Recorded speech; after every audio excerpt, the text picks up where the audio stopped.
Hello everyone, and welcome to my presentation on the stolen generations and its effects on perinatal mental health in the mothers and daughters for generations on. I would like to acknowledge the Ngunnawal people who are the traditional custodians of this land and pay respect to the elders of the Ngunnawal nation, both past and present.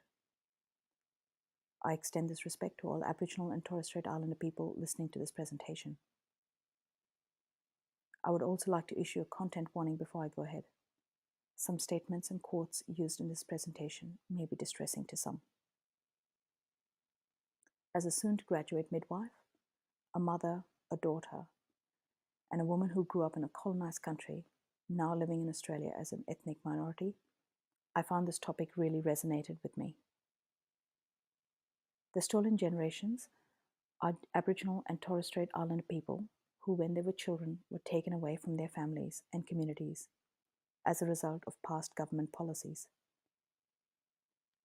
Children were removed by governments, churches, and welfare bodies to be brought up in institutions, fostered out, or adopted by white families. The removal of Aboriginal children took place from the early days of British colonisation in Australia. It broke important cultural, spiritual, and family ties, and has left a lasting and intergenerational impact on the lives and well-being of Aboriginal and Torres Strait Islander people. The stolen generation has caused an intergenerational trauma for Indigenous Australians. This presentation will examine why the stolen generations issue is such an important issue for Australians. It'll examine how the stolen generations has impacted on the health and well-being of Aboriginal and Torres Strait Islanders. The presentation will focus on how the trauma inflicted on the stolen generations has impacted on perinatal mental health of Indigenous Australians. And finally, this presentation will discuss some practice considerations for midwives working with Indigenous women who've been affected by the stolen generations, and some initiatives which are helping to heal mothers and families in Indigenous communities. In 1995, the then Attorney General directed the Human Rights and Equal Opportunity Commission to inquire into and report on the impact of the forced removal of Aboriginal and Torres Strait Islander children and the effectiveness of the current policies to address this issue. The finished report, titled Bringing Them Home, included 54 recommendations to support healing and reconciliation for the stolen generations, their families, and the Australian public more broadly. Very few of these recommendations have actually been implemented in any meaningful sense. The President of the Human Rights and Equal Opportunity Commission called the Stolen Generations policy attempted genocide, and Bringing Them Home details how the separation of families for the purpose of eradicating a particular group meets the definitions for genocide. One of the other authors of the report, Social Justice Commissioner and Aboriginal leader Mick Dodson, has said Aboriginal Australia is today dysfunctional as a result of the forced removal of children, with family breakdowns endemic and drug and alcohol abuse widespread. Aboriginal juveniles are 30 times more likely to be jailed and also to suffer the country's highest suicide rate. This piece by artist Dr. Christian Thompson, displayed at the National Gallery, really captured my attention. It's an image of a woman in a jumper that's clearly disproportionate to her body. The jumper is modelled with complete confidence by renowned Indigenous academic and activist Marcia Langton, whose heritage is shared by the artist. Machine knitted by professional machinists, the jumper is comprised of 98% polyester and 2% wool in bilious colours, far removed from the brilliant palette of the Australian bush, which it pretends to represent. The ridiculous sleeves can take on a myriad of meanings.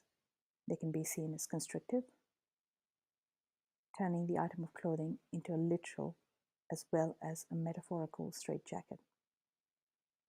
The artist states, people like me who grew up in the 1980s in regional Australia, well, there were materials like these jumpers being made, suggestive of Aboriginal culture, but definitely not representative of what Aboriginal culture meant to Aboriginal people. To me, it seemed like an apt description of how we offer healthcare to Indigenous people. We try and put them into a care system that often doesn't work for them. We have a generic set policy of care for various health issues, and we apply it to all who live in this country. We take minimal notice of what their unique requirements may be. We don't really consider their culture, their beliefs, or allow for their intention to birth on country. Christian Thompson's Kangaroo and Boomerang Jumper speaks to the ongoing intergenerational trauma that many of the Aboriginal and Torres Strait Islander mothers have endured as a result of having their children removed without their consent. The overstretched sleeves to me look like a mother's arms, trying desperately to reach out to her children, but they seem to be getting further away from her. There are still a significant proportion of Aboriginal and Torres Strait Islander women who are living in out-of-home care. In fact, they are almost 10 times more likely to be living out-of-home care than non-Indigenous children. Aboriginal and Torres Strait Islander women are significantly less likely to access antenatal care during the first trimester of pregnancy. Many of those women among the stolen generations have not learned much about how to be a mother during their experiences growing up. One of the most horrible aspects of this policy was that many Aboriginal and Torres Strait Islander women were taken away from their own mothers and then had their own children removed when they had their babies. Even today, the consequences of the stolen generation is still impacting on the lives of Indigenous women. Sir Reginald Wilson spoke of some of the mothers interviewed for the Bringing Them Home inquiry, saying, "I'm a rotten mother. I don't know how to cuddle my children. The only time I've been cuddled was when I was being raped. So I don't like cuddling much." Family Matters is Australia's national campaign to ensure Aboriginal and Torres Strait Islander children grow up safe and cared for, surrounded by their own family, community, and culture. A 2017 Family Matters report identified that only 17% of the national child protection budget is aimed at preventing issues before they develop, while the bulk of the money is used to react to problems as they arise. The report goes on to say Aboriginal and Torres Strait Islander women have been forthcoming with solutions to these issues for many, many years. We need to work together now to prevent another generation of children growing up separated from their family, culture, and connection to country. Between 1 in 3 and 1 in 10 Indigenous children were forcibly removed from their families and communities in the period for approximately 1910 until 1970. In that time, not one Indigenous family has escaped the effects of forcible removal. The health effects of these policies are continuing to impact on Indigenous families today. Here are some key statistics for the Family Matters report in 2017. This reluctance on behalf of Aboriginal and Torres Strait Islander women to access antenatal care is due in part of their fear of bringing their pregnancy to the attention of the authorities, which were, until the last few decades, taking their babies away. Dr. Christian Thompson's yesteryear Kangaroo and Boomerang Jumper, with its restrictive and ill-fitting shape and function for the Indigenous wearer, is indicative of previous perinatal policies towards Aboriginal and Torres Strait Islanders.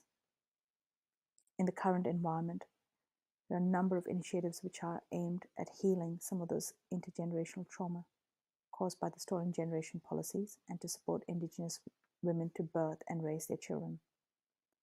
Many of these initiatives are focused on educating the caregivers to be more effective in supporting Indigenous mothers, rather than educating Indigenous mothers to do things differently. Here are some suggestions from Victoria Health.